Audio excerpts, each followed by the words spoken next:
Ушу менин дарегиме мынакей ГИК компаниясынын ишмердүүлүгү тууралуу нааразычылыктар көп келип жатат. Анын бирөөсүнө токтолуп кетсем, 9 районунун Казарман айылынын тургуну Досмотова Айзада 3-топтогу ден соолугунун мүмкүнчүлүгү чектелген айым 4 баланын апасы. 2022 жылы Жалал Абад шаарынан батир алуу үчүн ГИКке кезекке турган. Бүгүнкү күнү 42-кезекте турат.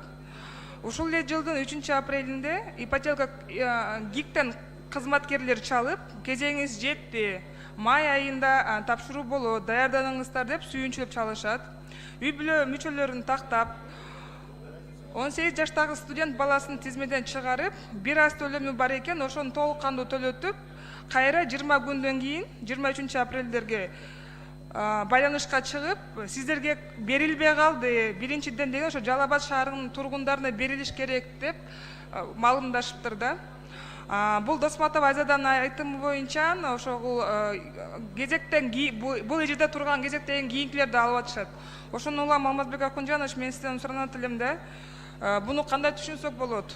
Кайсы мыйзамда жазылган биринчи шаардын тургунун алыш керек, анан айылдын тургундарынын кезеги болот деп, же болбосо кандайдыр бир коррупциянын схема барбы? Бул ошо 42-орунда туруп, андан кийинкилер бул кандай десем, кезеги тийип алып атышат да.